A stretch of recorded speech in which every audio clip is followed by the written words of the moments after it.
Good morning, student. Today we will continue this lesson. Now we have learned about the Akbarnama and Aine Akbari. This is the book written by the Akbar's friend for the Akbar. Okay.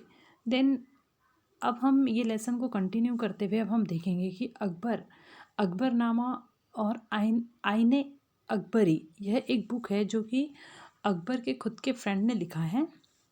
उसके बारे में हम देखेंगे। Akbar ordered one of his close friend and courtiers Abul Fazal to write a history of his reign. Akbar ने अपने एक friend Abul फजल को order दिया था कि वो उसके बारे में एक बुक लिखे। Abul Fazal wrote the 3 volume history of the Akbar's reigns title Akbarnama. उसने उस समय के 3 राजाओं के राज्य के बारे में लिखा जिसका नाम है Akbarnama. The first volume of 3 part में उसके राज्य के बारे में लिखा, जिसमें the first volume dealt with the Akbar's ancestor and the second volume of the recorded the event of Akbar's reign. पहले वॉल्यूम में पहले पार्ट में उसमें अकबर के पूर्वजों एंसेस्टर के बारे में लिखा है। दूसरे पार्ट में अकबर का राइन कैसा था, उसका राज्य कैसा था। The third volume is Aine Akbari. It's deal with the Akbar's administrator household army and revenue and the geography of his empire. Third जो उसका वॉल्यूम है आईने अकबरी, उसमें उसने राज्य कैसे किया अकबर ने, उसकी आर्मी कैसी थी, वो रेवेन्यू उसको कैसे मिलता था और उसका जोग्राफिकली उसका एरिया एम्पायर कितना बड़ा था, इस बारे में लिखा है।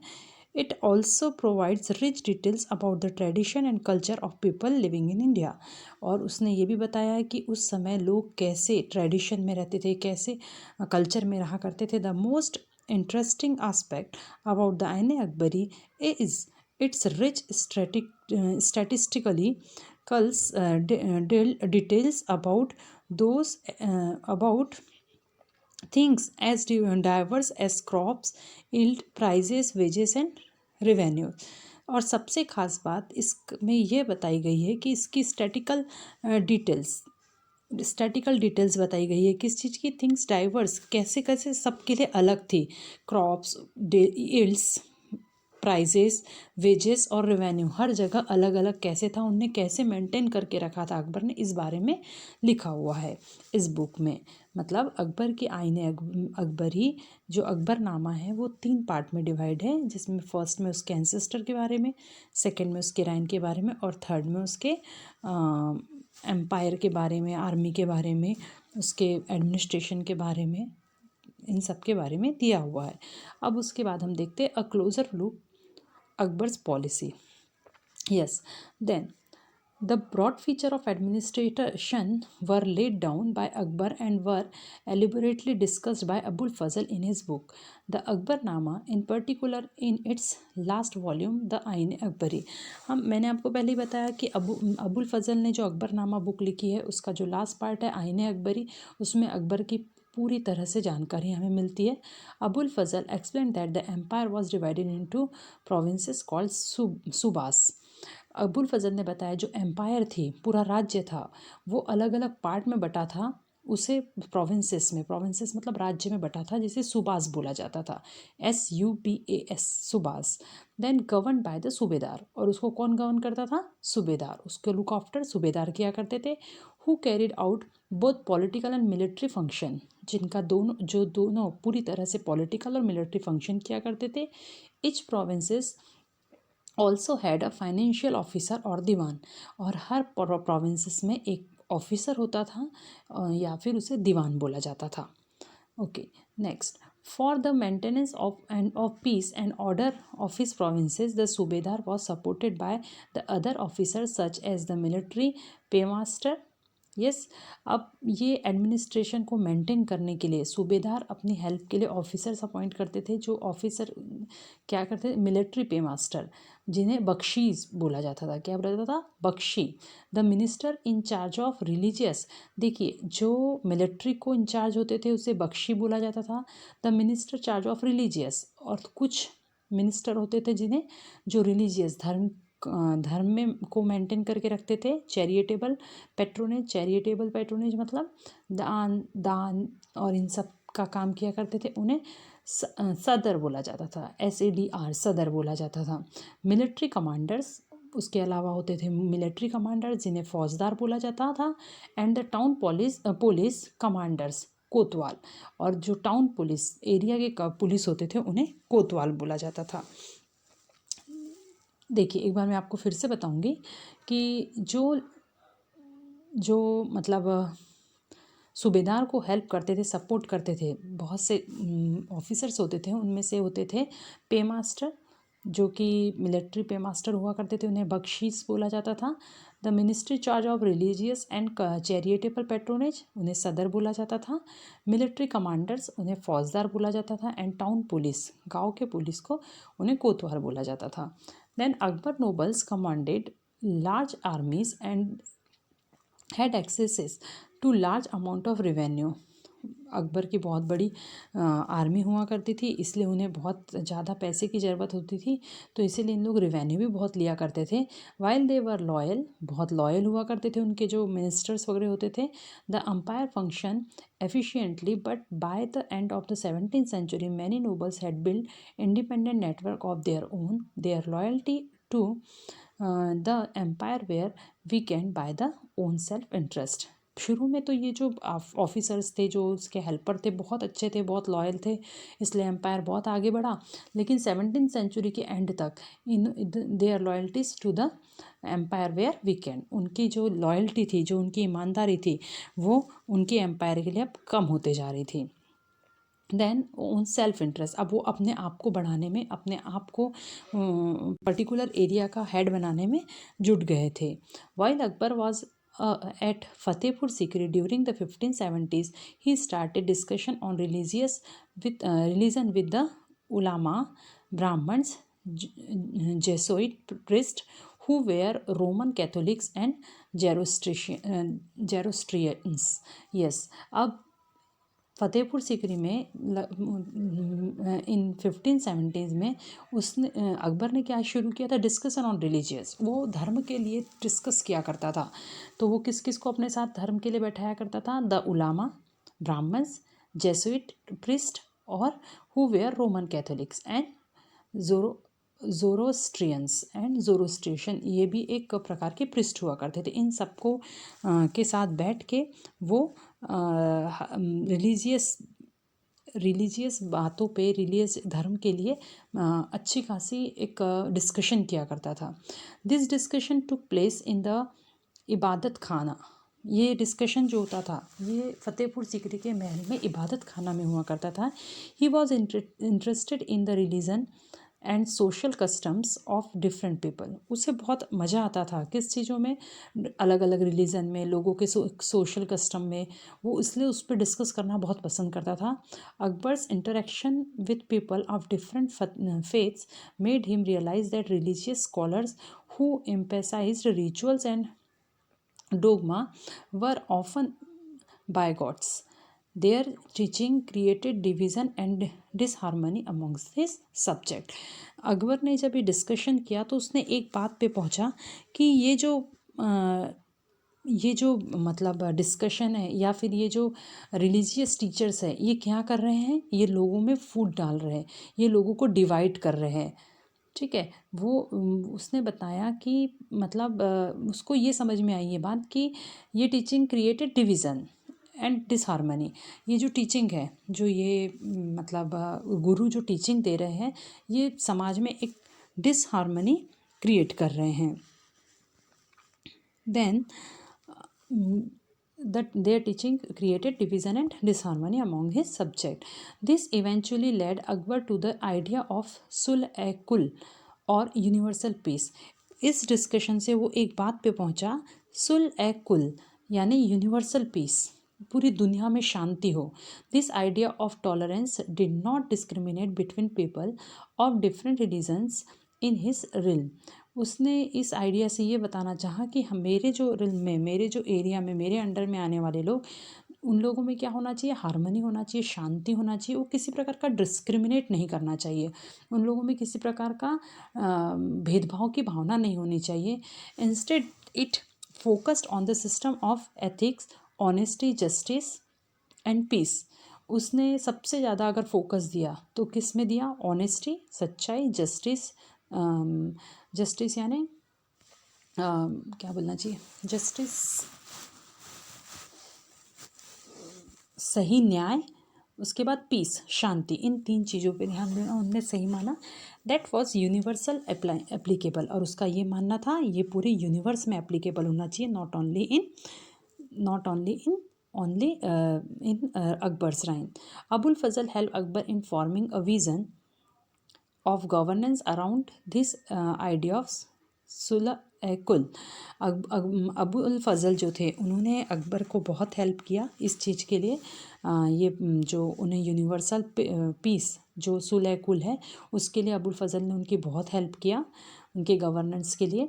Akbar order one of his close friend and courtier Abul Fazal tries history reign. Abul Fazal wrote 3 volume history. Okay, then title, फिर अकबर ने जो ऑर्डर दिया अपने दोस्त को अबुल फ़ज़ल को जो बुक लिखने का, उन्होंने वो बुक लिखी। उस बुक को 3 पार्ट में बांटा गया। उसका टाइटल था, उस बुक का टाइटल था अकबरनामा। ठीक है, उस बुक का टाइटल था अकबरनामा। उसमें 3 पार्ट थे। सबसे पहला पार्ट मैंने आपको पहले बताया था जिसमें एंसेस्टर के बारे में लिखा था अकबर में। सेकेंड पार्ट था कि उसके राइम्स में जो इवेंट्स हुए हैं अलग अलग उसके बारे में लिखना था। और थर्ड वॉल्यूम में एन ए अकबरी, जिस थर्ड वॉल्यूम का नाम था Aine Akbari, it deals with the Akbar's administration, household army and revenue, geographical and his empire. It's also provide rich detail about the tradition and culture of the people living in India. ये मैंने आपको पहले ही बता चुका है। Then the most interesting aspect about the Aine Akbari is its rich statistical details about things as diverse as crops, yield, prices, wages and revenue। मैं आपको इसको भी बता चुका है कि उसका सबसे मेन जो क्या बोलना चाहिए इंटरेस्टिंग आस्पेक्ट पार्ट है वो ये है कि उसमें ये बताया गया है कि अलग अलग जगह की क्रॉप्स कैसी थी, वहाँ की पैदावार कैसी थी, उसके प्राइजेस कैसे थे, उसने रेवेन्यू कैसा रखा था, वो वेजेस कैसे दिया करता था लोगों को, इन सब के बारे में बताया है। नेक्स्ट टॉपिक है the Mughal empire in 17th century and after. अब ये तो अकबर का राज्य था जब अकबर हमारे यहाँ आए थे, तब से लेकर 17th सेंचुरी तक मुग़ल का राज्य कैसे रहा और उसके बाद कैसा रहा। मोस्टली ये माना जाता है कि औरंगज़ेब के बाद मुग़ल एम्पायर ख़त्म सी हो गई थी, बहुत सालों तक मुग़ल एम्पायर फिर नहीं चल पाई थी। ठीक है, तो हम इस बारे में ही पढ़ेंगे। The administrative and military efficiency of Mughal empire led to great economic and commercial prosperity. ये मैंने आपको बताया शुरुआत में तो बहुत प्रॉस्पेरिटी और बहुत ज़्यादा इकोनॉमिक एंड कॉमर्शियल प्रॉस्पेरिटी बहुत ज़्यादा पाई मुग़ल एम्पायर ने। International travellers described as a fabled land of wealth। जितने भी हमारे यहाँ बाहर से लोग आते थे वो हमारी लैंड को बहुत ज़्यादा वेल्थी मानते थे। But these same visitors were also appalled at the state of poverty and existed side by side with the greatest opulence। बस लेकिन ये भी माना करते थे कि हमारे स्टेट में बहुत ज़्यादा पावर्टी भी है, गरीबी भी है। द इनइक्वलिटी वर ग्लैरिंग, ये सब इनइक्वलिटी बहुत ज़्यादा थी हमारे यहाँ। जो बहुत थे, जिनके पास बहुत पैसा था वो बहुत ज़्यादा था, और जिनके पास बिल्कुल नहीं था वो बहुत गरीब थे। Documents from the 20th year of शाहजहाँ's reign inform us that the highest ranking mansabdar were 445 in number out of a total of 8,000। The small number, a mere 5.6% of the total number of mansabdars received 61.5% of the total estimated revenue of the empire salaries for themselves and their troopers. इसमें ये बताया गया कि mansabdar where only 445 in number, बहुत कम मनसबदार थे 445 out of a total 8,000। 8,000 में से सिर्फ 445 मनसबदार थे जिन्हें रैंक मिला हुआ था। This small number is a mere 5.6% of total number of mansabdar. वो पूरे टोटल 8,000 मनसबदार का सिर्फ 5.6% हुआ करते थे। और received only 61.5% of the total estimated revenue.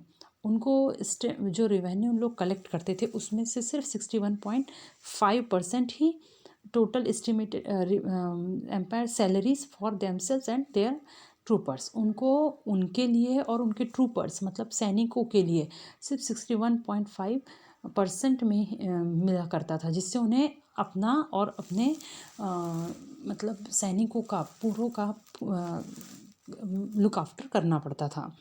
The Mughal emperors and their mansabdar spent a great deal of their income on the salaries and goods. The Mughal emperor and their mansabdar, उनके जो मनसबदार थे मुगल एम्पायर थे, great deal of their income, उनको उनके बीच में बहुत अच्छी बड़ी डील हुई थी उनकी सैलरीज और उनकी सैलरीज के लिए। This expenditure benefits the artisans and peasantry who supplied them with goods and produce. सबसे ज़्यादा अगर किसी को उस समय फ़ायदा होता था तो वो होते थे पीजेंट्री, द आर्टिशियंस जो अलग अलग चीज़ें बनाते, पीजेंट्री किसान जो कि सप्लाई किया करते सामान गुड्स सप्लाई किया करते थे, किसको, मनसबदार लोगों को, उनको बहुत फ़ायदा हुआ करता था। But the scale of revenue collection left very little for investment in the hands of the primary producers, the peasant and the artisans. But the scale of revenue collection, revenue जो कलेक्शन होता था, left very little, बहुत कम हुआ करता था, for investment के लिए, in the hand of the primary producers, the peasant and the artisans. Next, the poorest amongst them lived from hand to mouth and they could hardly consider investing in additional resources. मैंने जैसा पहले बताया कि आपको कि जो हमारे यहाँ गरीब था वो इतना गरीब था कि उनको खाने पीने की भी बहुत ज़्यादा प्रॉब्लम थी। investing and in additional resources, tools and supplies to increase productivity. The wealthier peasantry and artisans groups, the merchants and bankers profit in this economic world.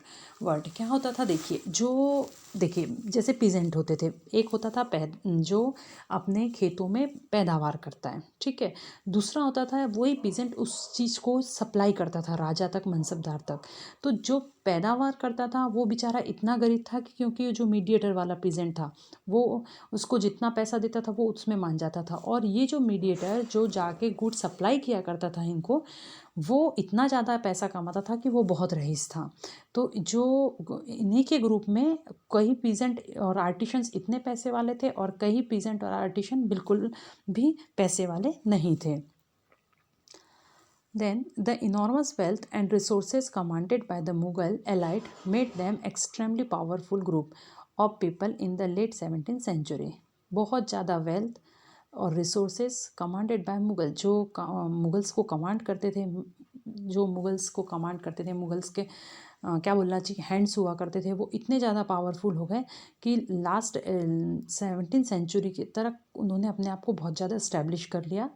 As the authority of Mughal emperor slowly declined, his servant emerged as a powerful center of power in the regions.